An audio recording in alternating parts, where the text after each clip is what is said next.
రాముడి దిగులు. 16 ఏళ్ల వయసు వాడైన రాముడికి ఎప్పుడూ దేనికో ఒకదానికి దిగులుగా ఉండటం అలవాటు.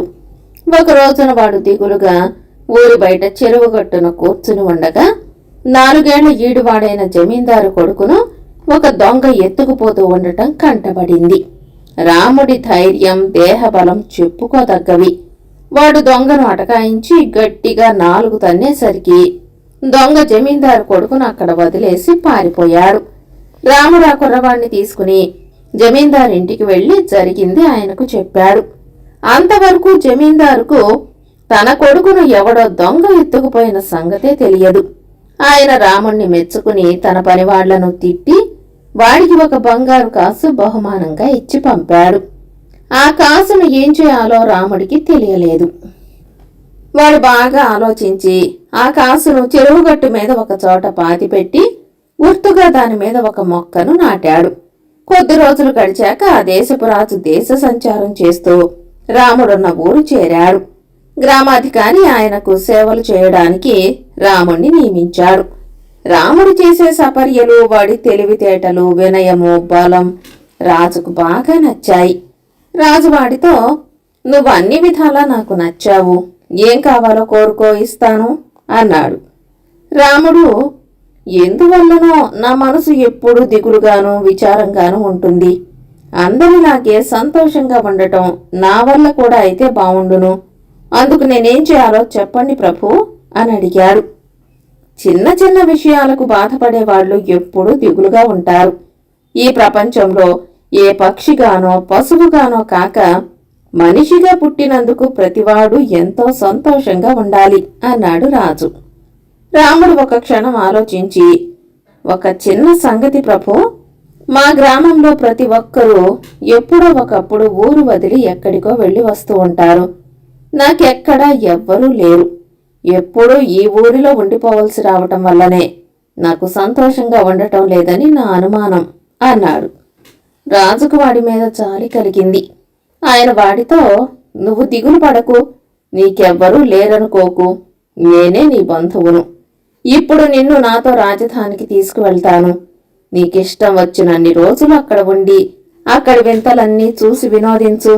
నీకు అక్కడే ఉండిపోవాలని ఉంటే సరే, కాదనుకుంటే నిన్ను మీ ఊరు తిప్పి పంపేస్తాను" అన్నాడు. రాజులా అనగానే రాముడికి చాలా ఉత్సాహం కలిగింది. రాజుతో రాజధానికి వెళ్లి కొన్నాళ్ల పాటు అక్కడి వింతలు, వినోదాలు చూస్తూ హాయిగా గడపాలనుకున్నాడు.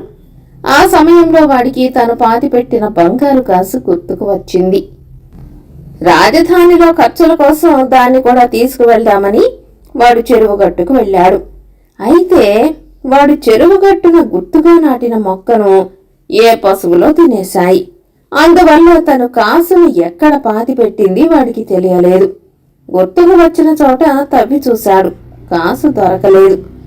ఈ దురదృష్టానికి వాడి మనసంతా పాడైపోయింది. మళ్లీ వాణ్ణి ఎక్కడ లేని దిగులు పట్టుకుంది. అంతకుముందు ఎంతో ఉత్సాహంగా కనిపించిన రాముడు మళ్లీ దిగులు పడుతూ ఉండటం గమనించిన రాజు వాణ్ణి దగ్గరికి పిలిచి, "ఊరు వదిలి వెళ్లడానికి దిగులుగా ఉన్నదా ఏం?" అని అడిగాడు.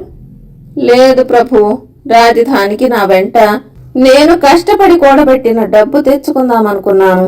దాన్ని చెరువుగట్టు మీద పాతి పెట్టాను. కానీ ఇప్పుడు ఎక్కడ పాతింది తెలియడం లేదు" అన్నాడు రాముడు. "డబ్బు గురించి నువ్వేమీ బెంగపడకో, నీకు కావలసినదంతా నేనిస్తాను" అన్నాడు రాజు. "చాలా సంతోషం, కానీ నేను కష్టపడి సంపాదించిన డబ్బు పోవటం ఎంతో బాధగా ఉంది" అన్నాడు రాముడు. ఆ జవాబుకు రాజు ఆశ్చర్యపడుతూ, "ఆ పోయిన డబ్బు కోసం అంతగా దిగులు పడుతున్నావు? ఇంతకు ఆ చెరువుగట్టున ఎంత పాతేశావేమిటి?" అని అడిగాడు. ఒకే ఒక్క బంగారు కాసు అని చెప్పబోయి రాముడు ఆగాడు. అలా చెబితే తాను చాలా చిన్న మొత్తానికి దిగులు పడుతున్నట్టు రాజు అనుకుంటాడు. అలా కాక తాను చాలా పెద్ద మొత్తం పోగొట్టుకున్నట్టు రాజు నమ్మాలి. ఇలా ఆలోచించి వాడు రాజుతో, 100 బంగారు కాసులు ప్రభు అన్నాడు. రాజుకు వాడి మీద చాలా జాలి కలిగి, "నువ్వు విచారించకు, భూమి అడుగున ఎక్కడ బంగారం ఉన్నా నాకు తెలుస్తుంది. సాయంత్రం మనం చెరువుగట్టు మీదికి వెళదాం" అన్నాడు. రాజులు అనేసరికి రాముడు చాలా సంతోషించాడు. ఈలోగా రాజు తన సేవకుడికొకడికి చెప్పి చెరువుగట్టున 100 బంగారు కాసులు పాతించాడు. సాయంత్రం రాముణ్ణి వెంట పెట్టుకుపోయి బంగారు కాసులు పాతిన చోటు వాడికి చూపుతూ ఇక్కడ తవ్వు అన్నాడు. రాముడు అక్కడ తవ్వేసరికి 100 బంగారు కాసులు బయటపడినాయి. సరిగ్గా 100 ఉన్నాయో లేదో లెక్క పెట్టుకో అన్నాడు రాజు. 100 బంగారు కాసుల్ని చూడగానే రాముడి ముఖంలో దిగులు మరింత ఎక్కువయ్యింది. రాజు ఆశ్చర్యపడి అదేమిటి, నీ డబ్బు దొరికినందుకు సంతోషంగా ఉన్నట్టు లేదే అన్నాడు.